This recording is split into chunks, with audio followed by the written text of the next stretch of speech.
आप सभी को नमस्ते। स्वागत है आप सभी का ज्ञान सागर संस्थान के इस यूट्यूब प्लेटफॉर्म पर। मैं हमेशा की तरह उपस्थित हूँ आपके बीच करंट अफेयर्स के डिस्कशन को लेकर। तो अगस्त सीरीज़ जो हम लोग की जो अगस्त सीरीज़ जो चल रही है करंट अफेयर्स की, उसमें आज 27 अगस्त के वीडियो में ये कुछ क्वेश्चंस जो हैं इम्पोर्टेंट क्वेश्चन यहाँ पर देखने को मिलेंगे आपको।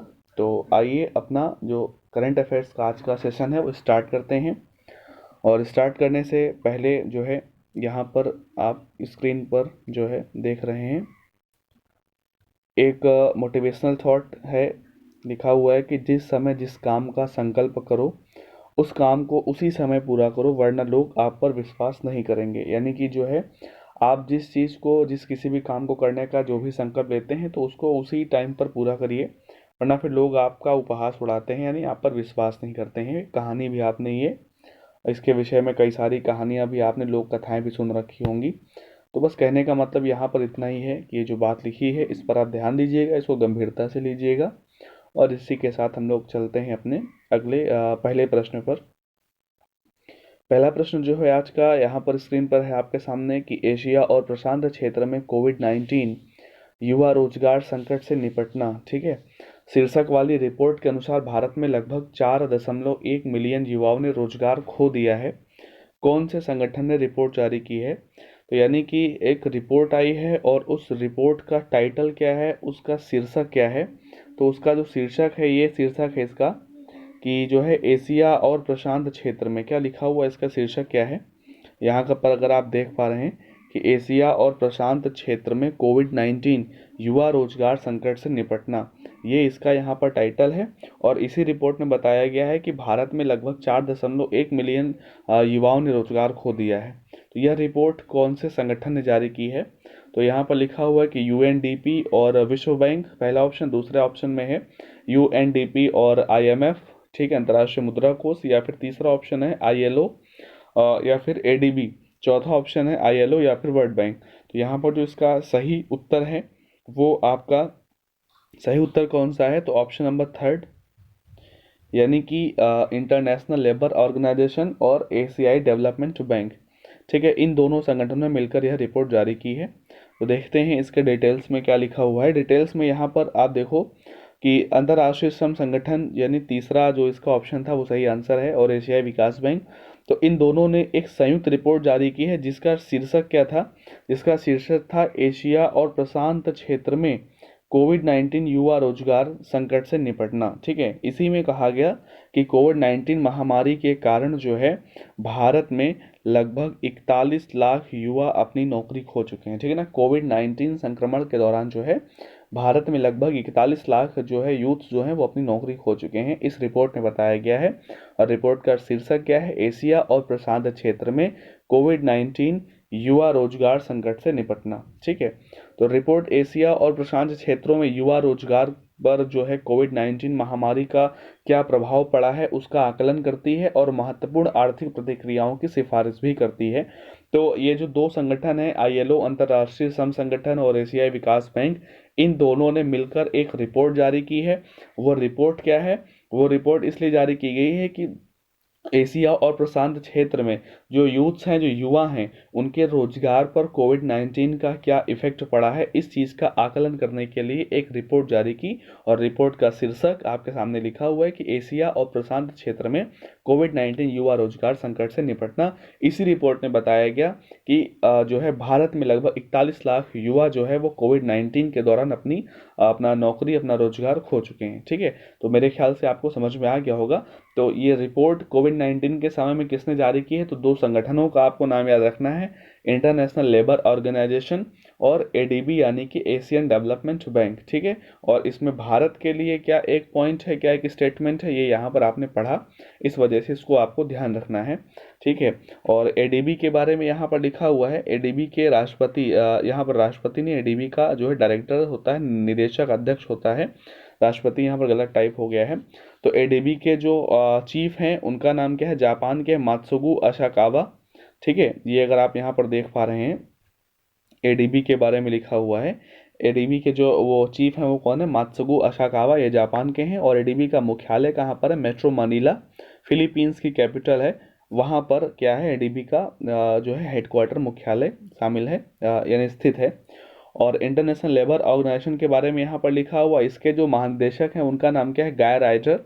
ठीक है। और मुख्यालय कहाँ है, आईएलओ का मुख्यालय है जो है स्विट्जरलैंड के जिनेवा में। ये आप यहाँ पर देख पा रहे हैं। ठीक है ना, आईएलओ का मुख्यालय जो है स्विट्जरलैंड के जिनेवा में है। और आईएलओ के चीफ कौन है, अध्यक्ष कौन है, तो गाय राइडर हैं। एडीबी के जो चीफ हैं वो कौन है, मात्सुगु अशाकावा, जो कि जापान से हैं। एडीबी का हेडक्वार्टर फिलीपींस की कैपिटल कहाँ पर है, ये यहाँ पर लिखा हुआ आपके सामने, कहाँ पर, मेट्रो मनीला। ठीक है। तो ये सारी चीज़ें आपको ध्यान देनी है, ध्यान रखना है। और ये देखिए यहाँ पर एक जो है पिक्चर इंसर्ट है, इसमें लिखा हुआ है कि 41 लाख यूथ जो हैं वो loss jobs in India due to कोविड-19। ठीक है। और ये देखिएगा एडीबी, और इधर आपका ये इसका आईएलओ का यहाँ पर लोगो बना हुआ है। तो ये चीज़ जो है, ये वाकई में ये चीज़ तो आप सभी के सामने ही है। ये वाकई में जो है चाहे वो ग्रामीण क्षेत्र हो, चाहे वो शहरी क्षेत्र में हो, ठीक है ना, युवाओं के जो है वो रोजगार पर संकट इस समय है। तो इसमें कोई, यानी कि इसमें कोई संदेह नहीं, इसमें कोई शंका नहीं। तो ऐसे बहुत सारे रोजगार हैं, बिजनेस हैं, व्यापार हैं, जो बहुत सारे व्यापार है, बहुत सारे बिजनेस, सारे सब कुछ बंद हो गए हैं कोविड-19 के कारण। ठीक है। जो छोटे छोटे बिजनेस थे, अब उनका वापस से, यानी कि वापस उनका उठ पाना यानी कि असंभव व्यापारियों को लग रहा है। तो ये बहुत सारी ऐसी समस्याएं सामने हैं। तो देखते हैं इन समस्याओं को सरकार कैसे इनको समझती है और कैसे इनके लिए कुछ काम किया जाता है। अगले क्वेश्चन पर चलते हैं, प्रश्न संख्या 2 पर।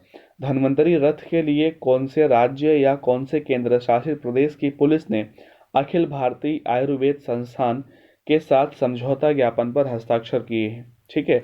कौन सा एक राज्य है जिसने अखिल भारतीय आयुर्वेद संस्थान के साथ समझौता किया है, किस लिए? धन्वंतरी रथ के लिए। अब ये धन्वंतरी रथ क्या होगा, ठीक है, अभी इसको हम लोग आगे समझेंगे। तो ऑप्शन यहाँ पर है Tamil Nadu police, Delhi police, Uttar Pradesh police, या फिर गुजरात पुलिस। तो इसका जो सही आंसर है वो है आपका, एक मिनट, सही आंसर इसका है दिल्ली पुलिस, यानी कि ऑप्शन नंबर 2। ठीक है। ऑप्शन नंबर 2 जो है इसका दिल्ली पुलिस सही आंसर है। दिल्ली पुलिस ने जो है, और दिल्ली क्या है, दिल्ली आपका केंद्र शासित प्रदेश है। तो दिल्ली जो है, उस दिल्ली की जो पुलिस है उसने अखिल भारतीय आयुर्वेद संस्थान के साथ इस धन्वंतरी रथ के लिए समझौता किया है। तो धन्वंतरी रथ क्या है, कैसे है, तो इसको हम लोग आगे समझते हैं आगे वाली स्लाइड में। ठीक है। धन्वंतरी रथ नाम की जो मोबाइल इकाइयों के माध्यम से, देखिए यहाँ पे लिखा है धन्वंतरी रथ नाम की मोबाइल इकाइयों के माध्यम से दिल्ली पुलिस की आवासीय कॉलोनियों में निवारक और प्रचारक स्वास्थ्य सेवाओं के आयुर्वेदिक मोड को विस्तारित करने के लिए all India institute of Ayurveda, ठीक है ना, all India institute of Ayurveda और दिल्ली पुलिस के बीच समझौता ज्ञापन पर हस्ताक्षर हुए हैं। ठीक है। आपको यहाँ पर ध्यान रखने वाली जो आगे बात लिखी है, आयु रक्षा। ठीक है। ये देखिएगा जो यहाँ पर इसको आप देख रहे हैं, आयु रक्षा। आयु रक्षा क्या है, तो आयु रक्षा जो है वो दिल्ली पुलिस के स्वास्थ्य को, दिल्ली पुलिस के जो में काम करने वाले जो जो जो जो कर्मचारी हैं उनके स्वास्थ्य को बेहतर बनाए रखने के लिए दिल्ली पुलिस और जो all India institute of Ayurveda है उसके बीच में एक समझौता ज्ञापन है, एक संयुक्त उद्यम है। ठीक है। तो अगर पेपर में आपको देखने को मिलेगा आयु रक्षा क्या है, तो आयु रक्षा एक कार्यक्रम है, एक संयुक्त उद्यम है, किसका, दिल्ली पुलिस का और all India institute of Ayurveda का। किस लिए है आयु रक्षा, दिल्ली पुलिस के जो कर्मी हैं उनका बेहतर स्वास्थ्य बनाए रखने के लिए। ठीक है। और इसी इसी काम को आगे बढ़ाने के लिए क्या हुआ है, धन्वंतरी रथ नाम की एक मोबाइल यूनिट स्टार्ट की गई है, जो अभी आप पीछे पिक्चर में देख रहे थे। ठीक है ना, एम्बुलेंस थी, तो धन्वंतरी उसका नाम दिया गया है। और यह क्या काम करेगी, आयुर्वेद प्रतिरक्षा को बढ़ाने के उपायों के माध्यम से कोविड-19 के दौरान फ्रंट लाइन योद्धाओं के रूप में काम करते हैं। ठीक है ना, उन पुलिस कर्मियों का स्वास्थ्य बेहतर बनाए रखने के लिए जो आयुर्वेद प्रतिरक्षा बढ़ाने के उपायों के माध्यम से जो है कोविड-19 के दौरान फ्रंट लाइन योद्धाओं के रूप में, यानी कि जो आप देख रहे हैं कि जो किसी भी राज्य के पुलिस के जो जवान हैं जो कोविड-19 के दौरान जो है वो अपनी ड्यूटी पूरी ईमानदारी से कर रहे हैं और जो है लोगों के बीच में है, उनकी सुरक्षा और उनकी रक्षा के लिए जो वो काम कर रहे हैं दिन रात। ठीक है ना, जो वो योद्धा का नाम दिया गया, उनको कोरोना वीर का नाम भी दिया गया था। तो उनका भी तो स्वास्थ्य बेहतर रहना चाहिए, तभी तो वो हम लोगों की सुरक्षा और रक्षा कर पाएंगे। ठीक है ना, तो इस वजह से ये दिल्ली पुलिस ने कार्यक्रम लॉन्च किया है, Ayu Raksha, all India institute of Ayurveda के साथ मिलकर। ठीक है। और जो ये जो ऑल इंडिया आयुर्वेदा इंस्टीट्यूट है ना, ये जो आपका दिल्ली में ही है, और ये किसके तहत काम करता है, तो ये देखिएगा आयुष मंत्रालय यहाँ पर लिखा हुआ है, इसके तहत कार्य करता है। तो आयुष मंत्रालय में मंत्री कौन है, तो श्रीपद येशो नाइक, ये जो आप नाम देख रहे हो, ठीक है, श्रीपद जो है येशो नाइक, ये क्या है, राज्य मंत्री स्वतंत्र प्रभार आयुष मंत्रालय, यानी कि आयुष मंत्रालय का कोई कैबिनेट मंत्री नहीं है, आयुष मंत्रालय का स्वतंत्र प्रभार राज्य मंत्री ही है, श्रीपद येशो नाइक जी हैं। ठीक है, जब से मुख्य मंत्रालय बना है तब से ये मंत्रालय इन्हीं के पास है, आयुर्वेद के विशेषज्ञ हैं ये, और इसका हेडक्वार्टर नई दिल्ली में है, उसमें कोई दो राय नहीं, कोई भी मंत्रालय है सभी मंत्रालयों के हेडक्वार्टर नई दिल्ली में ही है। तो ध्यान रखना है कि ये धन्वंतरी रथ नाम का जो एक कार्यक्रम है, ठीक है, ये देखिएगा, धन्वंतरी रथ का नाम का जो ये कार्यक्रम है दिल्ली पुलिस के द्वारा स्टार्ट किया गया है, और किसके साथ समझौता करके, तो आयुर्वेद जो संस्थान है, अखिल भारतीय आयुर्वेद संस्थान, all India institute of Ayurveda, उसके साथ समझौता दिल्ली पुलिस ने किया है, दिल्ली पुलिस के कर्मचारियों का स्वास्थ्य अच्छा बनाए रखने के लिए। ठीक है, तो धन्वंतरी रथ यानी कि दिल्ली पुलिस, ध्यान रखिएगा इसको। ये देखिए यहाँ पर दिल्ली पुलिस का जो है यहाँ पर लोगो भी लगा हुआ है, इसी से आप समझ जाइएगा। आगे बढ़ते हैं अपने प्रश्न संख्या 3 पर। प्रश्न संख्या 3 यहाँ पर है कि कौन से मंत्रालय ने ग्रामीण गरीब लोगों के समर्थन के लिए ग्रामीण विकास मंत्रालय के साथ एक समझौता ज्ञापन पर हस्ताक्षर किए हैं। ठीक है, यानी कि यहाँ पर पूछ रहा है कि कौन सा एक मंत्रालय है जिसने ग्रामीण विकास मंत्रालय के साथ समझौता किया है, किस मुद्दे पर, ग्रामीण गरीब लोगों का समर्थन करने के लिए। ठीक है, तो उस मंत्रालय का नाम बताना है, मिनिस्ट्री ऑफ होम अफेयर्स पहला ऑप्शन, दूसरा ऑप्शन है ministry of human resources and development, वही जिसको आप एचआरडी मिनिस्ट्री बोलते हैं, जिसका नाम बदलकर शिक्षा मंत्रालय हो चुका है। तीसरा ऑप्शन है मिनिस्ट्री ऑफ ट्राइबल अफेयर्स, ठीक है ना, यानी कि जनजातीय मंत्रालय।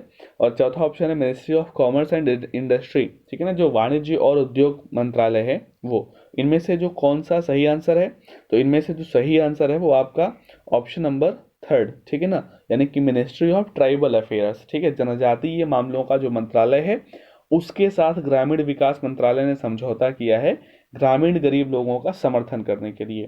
तो ये क्या यहाँ पर मुद्दा है, इसको हम लोग देखते हैं अगली स्लाइड में।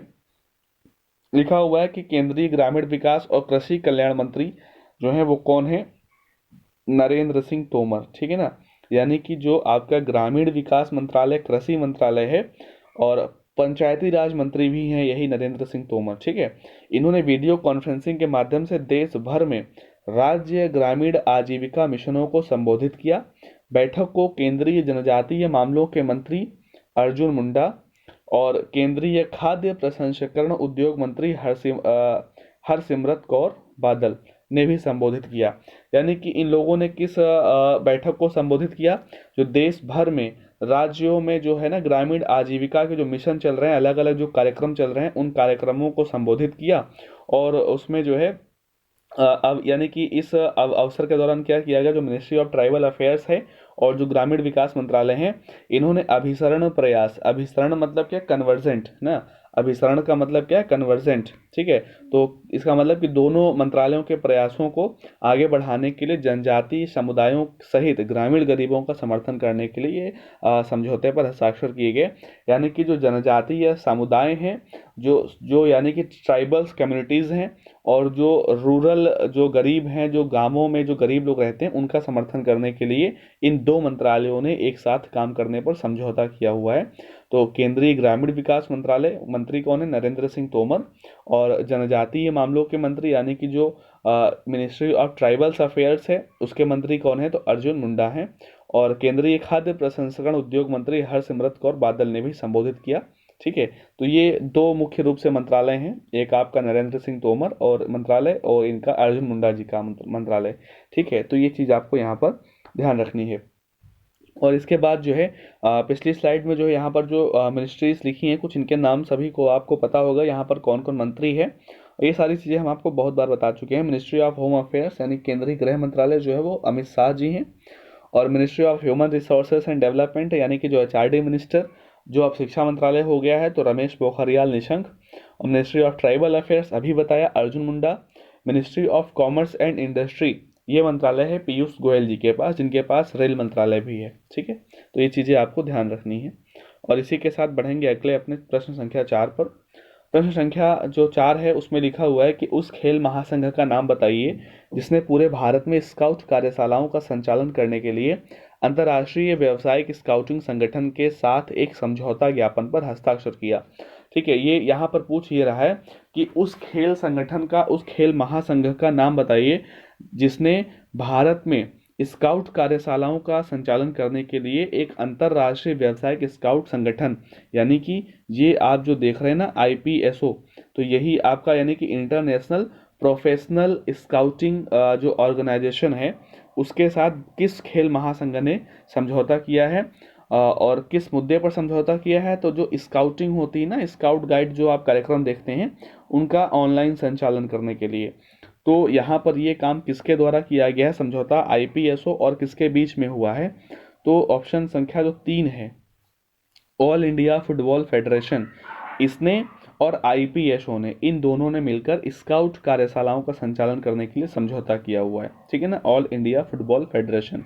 आगे बढ़ते हैं इसके डिटेल्स पर।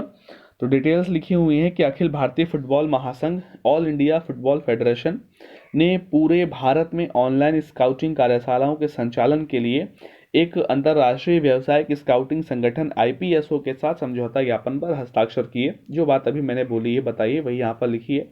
समझौते के तहत हुआ क्या है कि IPSO जो है वो ऑनलाइन कार्यशालाएं आयोजित करेगा जो भारत में स्काउटिंग के संबंध में कई पाठ्यक्रम और वेबिनार प्रदान करेंगे।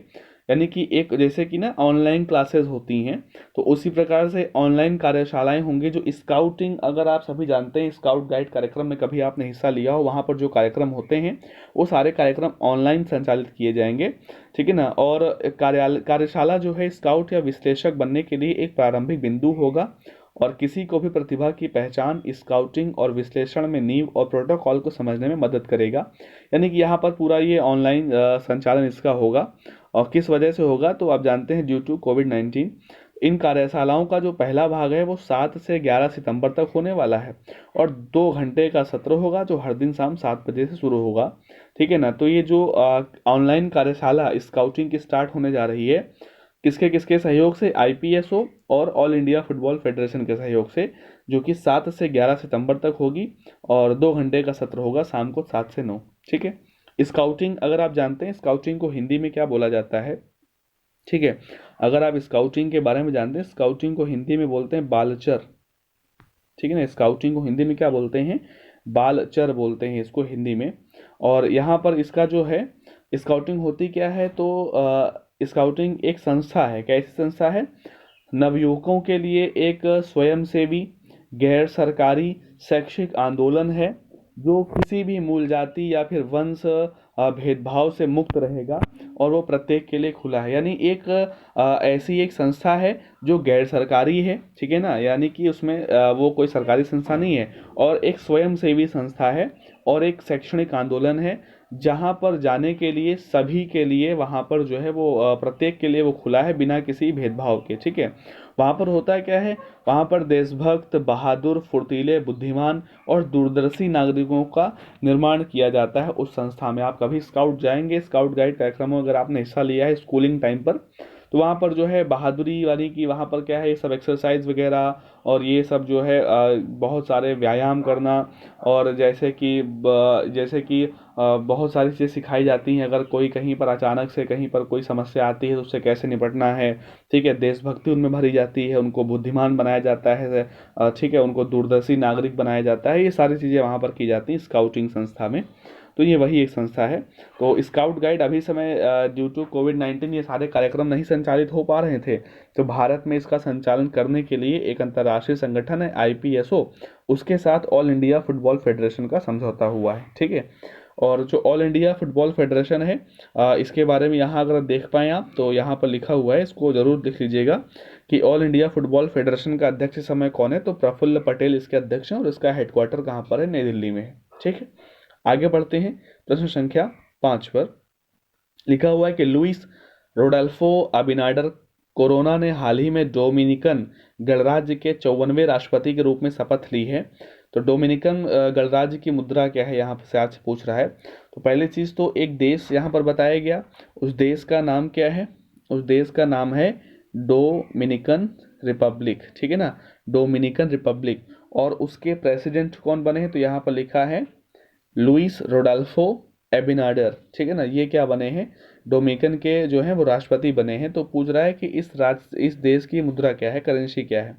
तो ऑप्शन नंबर थर्ड इसका सही आंसर है। कौन सी इस मुद्रा है, पेसो, ठीक है ना, पेसो इसकी मुद्रा है। स्पष्टीकरण यहाँ पर लिखा हुआ है कि लुइस रोडल्फो अबिनाडर जो हैं उन्होंने डोमिनिकन गणराज्य के 54वें राष्ट्रपति के रूप में शपथ ली है। वह एक व्यापारी हैं जिसने कभी किसी अन्य निर्वाचित कार्यालय को नहीं रखा, यानी इससे पहले वह किसी भी इलेक्टेड पद पर नहीं थे, ऐसे किसी भी इस पद पर नहीं रहे हैं जो इलेक्ट होकर आया हो, यानी कि इलेक्टेड हुआ हो, ऐसे किसी पद पर नहीं रहे, पेशे से व्यापारी रहे हैं। और ये अभी क्या बने हैं, इस देश के 54वें राष्ट्रपति बने हैं। तो डोमिनिकन जो है, डोमिनिकन गणराज्य की राजधानी और मुद्रा क्या है, तो दोनों बातें यहाँ लिखी हुई हैं एक एक करके। तो राजधानी है सेंट डोमिंगो और मुद्रा है डोमिनिकन पेसो, ठीक है। तो ध्यान रखना है इसको यहाँ पर कि किस देश के नए राष्ट्रपति बने हैं, लुइस रोडल्फो अबिनाडर कहाँ के राष्ट्रपति बने हैं, तो डोमिनिकन रिपब्लिक देश है, उसके प्रेसिडेंट, उसके राष्ट्रपति ये बने हुए हैं, ठीक है। मुद्रा और राजधानी क्या है, दोनों बातें यहाँ पर लिखी हुई हैं। हम लोग बढ़ेंगे अपने अगले प्रश्न संख्या 5, दोबारा लिख गया, छठा प्रश्न संख्या है 5, यहाँ से दोबारा से टाइप हो गया है, कोई बात नहीं। प्रश्न है कि अशोक लवासा ने हाल ही में भारत के चुनाव आयुक्त के पद से इस्तीफा दे दिया है। भारत के वर्तमान मुख्य चुनाव आयुक्त कौन है। ये जो आप फोटो में देख रहे हैं ये अशोक लवासा हैं, ठीक है ना, ये अशोक लवासा हैं। इन्होंने अभी जो है चुनाव आयुक्त के पद से इस्तीफा दे दिया है। तो आपसे पूछ रहा है कि भारत के वर्तमान मुख्य चुनाव आयुक्त कौन है।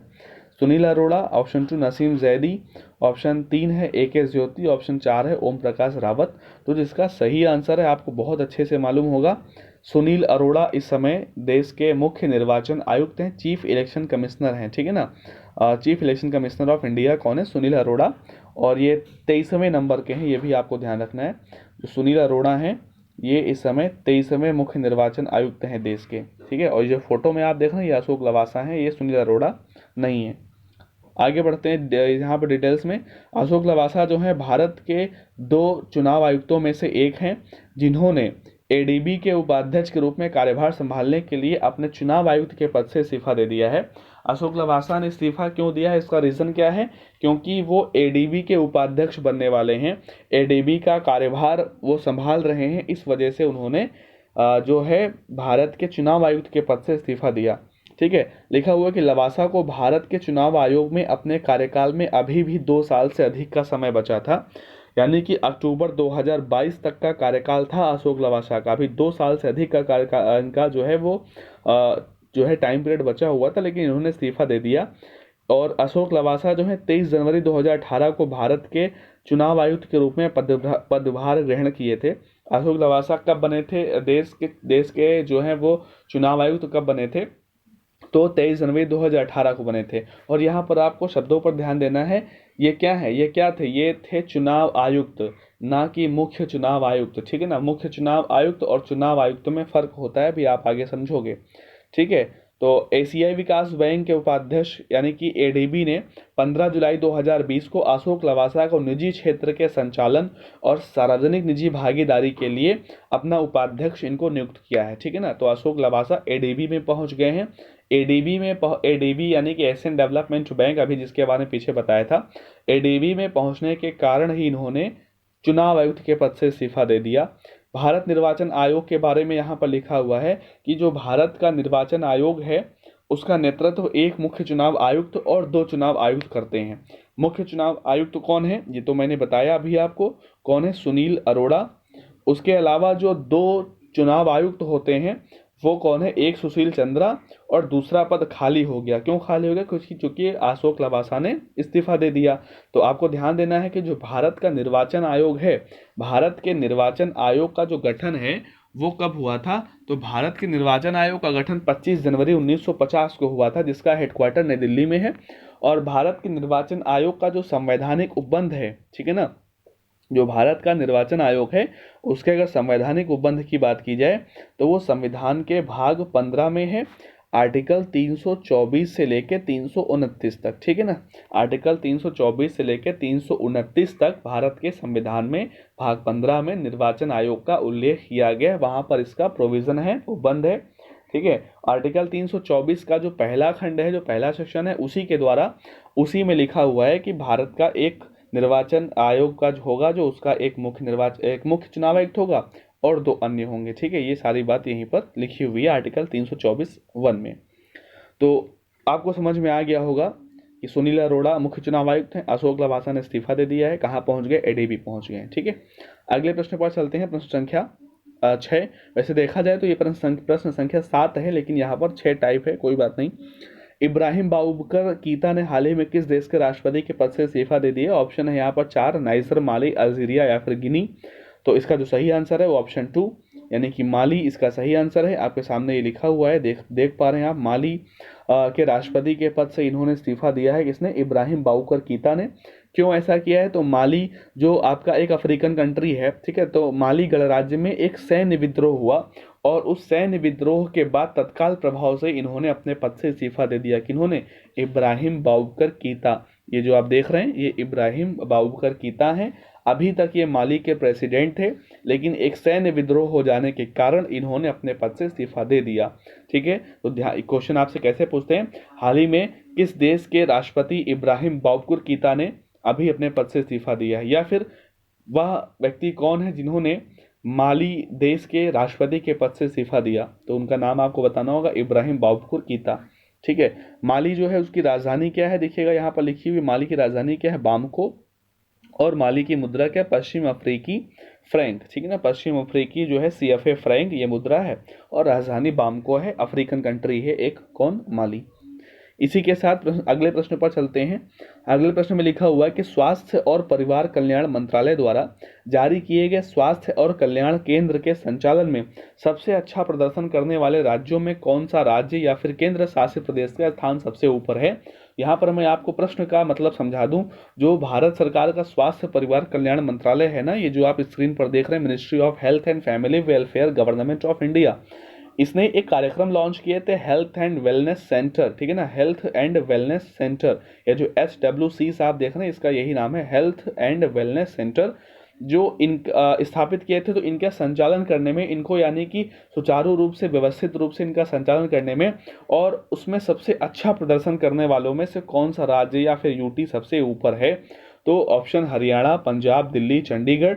तो इसका जो सही आंसर है वो है ऑप्शन नंबर 2 यानी कि पंजाब। तो पंजाब का जो स्वास्थ्य परिवार कल्याण मंत्रालय है उसने ये जानकारी दी है कि वह सबसे टॉप पर है अच्छा प्रदर्शन करने वाले राज्यों की लिस्ट में। ठीक है, देखते हैं आगे डिटेल्स में क्या लिखा हुआ है। लिखा हुआ है कि भारत सरकार के स्वास्थ्य और परिवार कल्याण मंत्रालय, ठीक है ना, जिसके मंत्री कौन है? डॉक्टर हर्षवर्धन सिंह हैं। उन्होंने क्या किया? हेल्थ एंड वेलनेस सेंटर के संचालन में सर्वश्रेष्ठ प्रदर्शन करने वाले राज्यों की सूची में पहला स्थान प्राप्त किया, ऐसी जानकारी दी गई। ठीक है, ये देखिएगा, इस लाइन को पूरा पढ़िएगा। तो ये जारी किसने किया है? तो भारत सरकार के स्वास्थ्य और परिवार कल्याण मंत्रालय ने ये लिस्ट जारी की। लिस्ट कौन सी है? लिस्ट ये है कि हेल्थ एंड वेलनेस सेंटर के संचालन में सर्वश्रेष्ठ प्रदर्शन किसने किया, उन राज्यों की सूची है। तो उसमें पंजाब ने पहला स्थान प्राप्त किया। पंजाब के राज्य के स्वास्थ्य और परिवार कल्याण मंत्री कौन? बलवीर सिंह सिद्धू। ठीक है ना, नवजोत सिंह सिद्धू नहीं है। पंजाब राज्य के स्वास्थ्य और परिवार कल्याण मंत्री बलवीर सिंह सिद्धू ने 13 अगस्त 2020 को इस रैंकिंग के बारे में घोषणा की थी। ये जो आप व्यक्ति देख रहे हैं यही पंजाब सरकार के स्वास्थ्य परिवार कल्याण मंत्री हैं, बलवीर सिंह सिद्धू। ठीक है, तो पंजाब के बारे में यहाँ पर लिखा हुआ है, पंजाब के राज्यपाल हैं विजेंद्र पाल सिंह बदनौर। और पंजाब के जो कुछ पारंपरिक नृत्य यहाँ पर लिखे गए हैं जो बहुत पूछे जाते हैं, भांगड़ा, मालवई, गिद्धा, झूमर, जागो, कार्थी, जिंदुआ, डंडास, सम्मी, किकली, ठीक है ना, डंकारा, है ना, ये जो है आज बहुत सारे ऐसे नाम लिखे हुए हैं।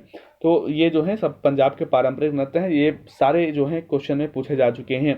जैसे भांगड़ा है, गिद्धा है, जो है ना, ये तो आपने बहुत सुने होंगे, लेकिन ये अभी कुछ समय से ये प्रश्न में पूछने लगे हैं। जैसे ये आपका पूछा जा चुका है अभी हाल ही में झूमर है, और ये आपका डंडाज है, ये भी दोनों इस समय काफ़ी पूछे गए हैं, किसी भी एग्जाम में आप देखोगे। ठीक है, तो ये इसका क्वेश्चन का मतलब आप समझ गए होंगे। मैं आपको बता दूं हेल्थ एंड वेलनेस सेंटर क्या है। तो हेल्थ एंड वेलनेस सेंटर जो हैं, ये देखिएगा, इसको अगर ऐसे आप लिखें health and wellness centre HWC, तो ये स्थापित किए गए थे आयुष्मान भारत योजना के तहत। जो आयुष्मान भारत योजना है ना, उसी योजना के तहत ये हेल्थ एंड वेलनेस सेंटर स्थापित किए गए थे। क्यों? घर घर प्राथमिक स्वास्थ्य सुविधा को पहुंचाने के लिए, ठीक है ना, घर घर लोगों तक एक प्राथमिक स्वास्थ्य सुविधाएं पहुंचाने के लिए हेल्थ एंड वेलनेस सेंटर कार्यक्रम सरकार ने लॉन्च किया था आयुष्मान भारत योजना के तहत। और सरकार ने 2017-18 के बजट में लक्ष्य रखा था कि वर्ष 2022 तक देश भर में 1 लाख से अधिक सेंटर बनाए जाएंगे। ऐसा लक्ष्य जो है भारत सरकार ने 2017-18 के बजट में रखा था।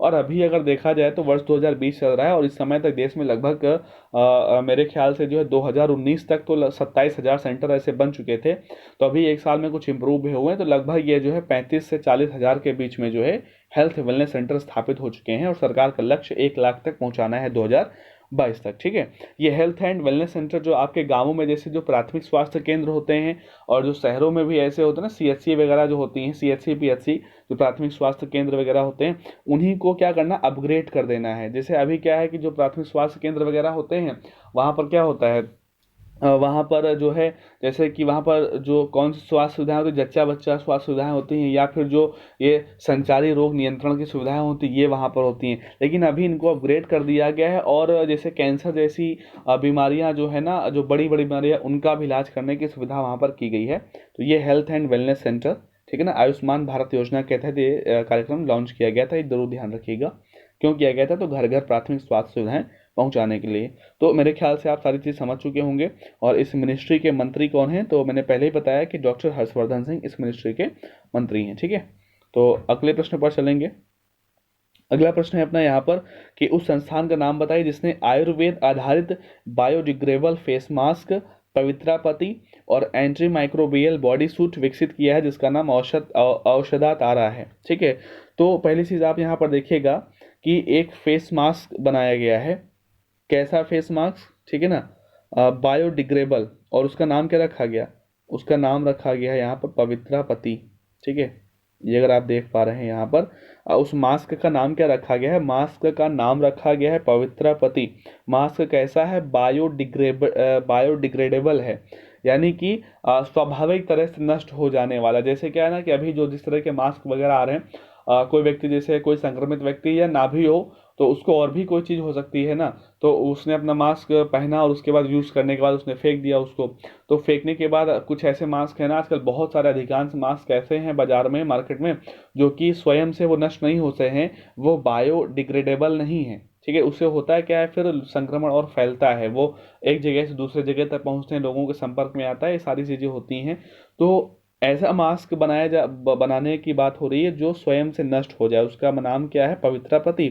और एंटी माइक्रोबियल बॉडी सूट एक विकसित किया जिसका नाम क्या है, इसका नाम यहाँ पर अगर आप देख पा रहे हैं क्या लिखा हुआ है, औषध तारा। ठीक है, औषध तारा, ये एंटी माइक्रोबियल बॉडी सूट और फेस मास्क पवित्रापति, ये किसने बनाया है, तो यहाँ पर लिखा रक्षा अनुसंधान एवं विकास प्रतिष्ठान DRDE, या सेकंड ऑप्शन है DIPR, तीसरा ऑप्शन है DIAT, चौथा ऑप्शन है DLRL। उसका जो सही आंसर है वो ऑप्शन नंबर कौन सा, 3, DIAT इसका सही आंसर है। तो आगे देखते हैं डिटेल्स में।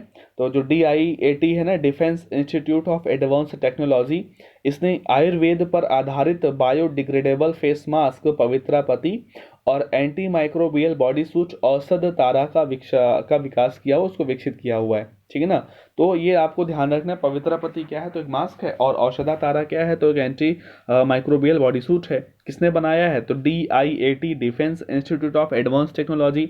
और जो DIAT है ये DRDO के तहत, यानी कि एक डीम्ड यूनिवर्सिटी है, ठीक है ना, एक ये यूनिवर्सिटी है DIAT, defence institute of advance technology, उसी ने बनाया है। और नोट में यहाँ पर लिखा हुआ है कि इस उत्पाद के लिए प्रौद्योगिकी हस्तांतरण को बड़े पैमाने पर उत्पादन के लिए DIAT और कोल्हापुर स्थित textile company Siddheshwar textile private limited के भी समझौता है। नहीं, इसको बनाएगा कौन, तो DIAT, और महाराष्ट्र में जो है कोल्हापुर में स्थित है सिद्धेश्वर टेक्सटाइल प्राइवेट लिमिटेड, वो दोनों इसको यानी मिलकर बनाएंगे ये मास्क वगैरह। ठीक है, और ये बॉडी सूट, तो ये नाम ध्यान रखना है। ठीक है, अच्छी चीज़ यहाँ पर लिखी हुई है। आगे बढ़ते हैं अपने अगले प्रश्न पर। लिखा हुआ है कि संयुक्त राष्ट्र का विश्व मानवतावादी दिवस जो है वो प्रतिवर्ष 19 अगस्त को किस वर्ष से मनाया जाता है। पहली चीज़ आपको यहाँ पर ये जो है, ये चीज़ पहली चीज़ आपको यहाँ पर ये हो जानी चाहिए, कंफर्म हो जानी चाहिए कि जो है ये जो है आपका विश्व मानवतावादी दिवस कब मनाया जाता है। तो हर साल ये 19 अगस्त को मनाया जाता है। और आपसे प्रश्न में पूछ रहा है कि ये 19 अगस्त को कब से मनाया जा रहा है। तो ऑप्शन 2005, 2017 या फिर 2009 या 2011। तो इसका जो ऑप्शन संख्या 3 है यानी कि 2009, ये इसका सही आंसर है। 2009 से जो है वो वर्ल्ड जो है वो विश्व मानवतावादी दिवस मनाया जा रहा है। अगर डिटेल्स आप देखेंगे तो लिखा हुआ है कि पहला जो मानवतावादी दिवस है वो 19 अगस्त 2009 को मनाया गया था। और इस बार 2020 को 11वां विश्व मानवतावादी दिवस है। ठीक है, 19 अगस्त को ही क्यों मनाते हैं, तो ये छोटी सी घटना का यहाँ पर उल्लेख किया गया है कि 19 अगस्त 2003 को, ठीक है, ये घटना आप देखिएगा कि तारीख को इराक के कैनाल होटल यानी कि इराक की जो राजधानी बगदाद है वहाँ पर बमबारी हुई थी। और उस बमबारी में जो है ना कई सारे जो मानवतावादी एक व्यक्ति थे, क्या नाम था उनका, सर्जियो वियरो डी मेलो, उनके साथ साथ अन्य 22 लोगों की वहां पर डेथ हो गई थी उस बमबारी में इराक की राजधानी बगदाद में। कब? 19 अगस्त 2003 को। तो उसी 19 अगस्त डेट को जो यानी कि एक मानवतावादी व्यक्ति थे ये, जिनका नाम यहाँ पर आप दिखा हुआ देखा आपने, क्या नाम था, ये नाम लिखा था सर्जियो वियरा डी मेलो, ये एक मानवतावादी व्यक्ति थे और इनके साथ साथ 22 लोगों की डेथ हो गई। तो इनको श्रद्धांजलि देने के लिए, ठीक है ना, इनकी याद में 19 अगस्त को ये घोषित कर दिया गया यूएनजीए के बारे में, संयुक्त राष्ट्र महासभा के बारे के द्वारा इसको घोषित कर दिया गया। तो लिखा है कि 19 अगस्त 2020 को 11वें विश्व मानवतावादी दिवस का प्रतीक है जो कोविड-19 महामारी के अग्रिम पंक्ति के कार्यकर्ताओं को सम्मानित करने पर केंद्रित है। यानी इस बार का जो मानवतावादी दिवस मनाया जा रहा है वो उनके लिए, उनको यानी कि उनके लिए प्रतीक है, उन पर केंद्रित है, उनको सम्मानित करने के लिए मनाया गया जो कोविड-19 महामारी के दौरान आगे बढ़कर अग्रिम पंक्ति यानी कि आगे से आगे बढ़ चल कर जो है वो लोगों की सेवा और उनकी सुरक्षा, उनकी रक्षा करने का काम कर रहे हैं, ऐसे लोगों को सम्मानित करने का इस बार यहाँ पर विचार है। और एक अभियान यहाँ पर रखा गया यूएनजीए और संयुक्त राष्ट्र के द्वारा, कौन सा, ये आप यहाँ पर अगर देख पा रहे हैं लिखा हुआ है रियल लाइफ हीरोज, ठीक है ना, यानी रियल लाइफ हीरोज नाम दिया गया जो कोविड-19 के बीच लोगों की सेवा कर रहे हैं, उनको क्या कहा गया, रियल लाइफ हीरोज, ठीक है। और उन्हीं के लिए एक वैश्विक अभियान है उनको सम्मानित करने के लिए, ठीक है, इसीलिए मानवतावादी दिवस मनाया जाता है। तो इस बार कौन सा है, 11वां है, जरूर ध्यान रखिएगा। पहला 2009 में मनाया गया था, किसके द्वारा, संयुक्त राष्ट्र महासभा के द्वारा, ठीक है। और 19 अगस्त की ही डेट क्यों रखी गई, ये कहानी आप याद रख सकते हैं। संयुक्त राष्ट्र के बारे में यहाँ लिखा हुआ है कि महासचिव कौन है, तो एंटोनियो गुटरेस जो कि पुर्तगाल के हैं। और संयुक्त राष्ट्र का मुख्यालय कहाँ पर है, संयुक्त राज्य अमेरिका के न्यूयॉर्क सिटी में। और यूएनजीए जो है ना, यूनाइटेड नेशंस जनरल असेंबली जिसका नाम होता है, ये देखिए यहाँ पर जो लिखा हुआ है, तो यूएनजीए के बारे में लिखा हुआ है कि इसके अध्यक्ष कौन है, इसके अध्यक्ष हैं तिजानी मोहम्मद बांदे जो कि नाइजीरिया से हैं। और इसका मुख्यालय भी कहाँ पर है, संयुक्त राज्य अमेरिका के न्यूयॉर्क में ही है, ठीक है। तो यूएनजीए के वर्तमान अध्यक्ष कौन, तिजानी मोहम्मद बांदे, जो कि इसका अध्यक्ष 1 साल के लिए आता है। इसका जो हर साल सेशन होता है उसका जो अध्यक्ष होता है वही 1 साल तक इसका अध्यक्ष बना रहता है, ठीक है। तो अभी 73वां सेशन हुआ था, उसी के अध्यक्ष से ये, सॉरी 74वें के, तिजानी मोहम्मद बांदे। तो मेरे ख्याल से आप समझ गए होंगे सारी बातें। बढ़ते हैं अपने अगले प्रश्न पर और अंतिम प्रश्न पर। विश्व फोटोग्राफी दिवस प्रतिवर्ष कब मनाया जाता है, तो ऑप्शन है यहाँ पर 19 अगस्त, 18 अगस्त, 15 या फिर 25 अगस्त। सही आंसर यही इसी स्लाइड पर यहाँ पर लिखा हुआ है कब मनाया जाता है, तो 19 अगस्त को मनाया जाता है विश्व फोटोग्राफी दिवस, ठीक है। ये देखिएगा स्क्रीन पर आप देख पा रहे हैं, वर्ल्ड फोटोग्राफी डे कब मनाते हैं, 19 अगस्त को हर साल मनाया जाता है। इसका उद्देश्य क्या होता है कि दुनिया भर के फोटोग्राफरों को अपनी दुनिया को साझा करने के उद्देश्य से एकल फोटो साझा करने के लिए प्रेरित करना, ठीक है। तो ये सारी चीज़ें जो है आप इसको पढ़ लीजिएगा। और लिखने वाली बात यही रखिएगा कि पहला आधिकारिक विश्व फोटो दिवस कब मनाया गया था, तो 19 अगस्त 2010 को, ठीक है। पहला जो फोटोग्राफी दिवस मनाया गया था वो 19 अगस्त 2010 को मनाया गया था और ये हर साल 19 अगस्त को मनाया जाता है, ठीक है ना। अगला यहाँ पर कुछ फोटोग्राफी के संबंध में लिखा हुआ है कि जो है ना, फोटोग्राफी शब्द पहली बार सर जॉन हेर्शेल द्वारा तैयार किया गया था। ये एक यानी जीके का क्वेश्चन हो सकता है आपके लिए। आपको अगर कहीं आपसे पूछा जाता है कि फोटोग्राफी शब्द को पहली बार किसने प्रयोग किया, पहली बार उसको किसने यूज किया, तो सर जॉन हेर्शेल, ये एक नाम जो है आप देख रहे हो, कौन सा, सर जॉन हेर्शेल, ठीक है ना, ये नाम ध्यान रखना है। जो कि एक ब्रिटिश वैज्ञानिक थे जो साहित्यिक अर्थ प्रकाश के साथ ड्राइंग देता है। यानी कि फोटोग्राफी शब्द की बात कर रहा है, यह शब्द ग्रीक शब्द के फोस से लिया गया जिसका अर्थ है लाइट और ग्राफी का मतलब है ड्राइंग या फिर राइटिंग, ठीक है ना। तो फोटोग्राफी शब्द दो शब्दों से मिलकर बना है, फोर्स और कौन सा, ग्राफी। फोर्स का मतलब लाइट और ग्राफी का मतलब ड्राइंग या फिर राइटिंग। ठीक है, तो ये चीज़ यहाँ पर है, प्रकाश के साथ ड्राइंग, ये फोटोग्राफी का मतलब माना जाता है। और इसको जो है इनाम देने वाले सर जॉन हर्सेल हैं। ठीक है, तो मेरे ख्याल से सारी चीज़ें आप समझ गए हैं।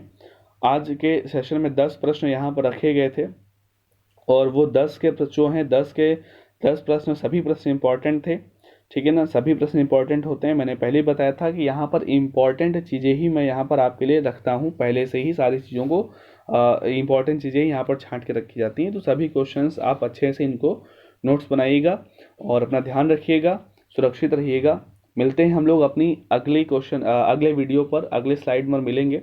और तब तक के लिए अपना ध्यान रखिएगा, सुरक्षित रहिएगा। तो ठीक है, जय हिंद, जय भारत।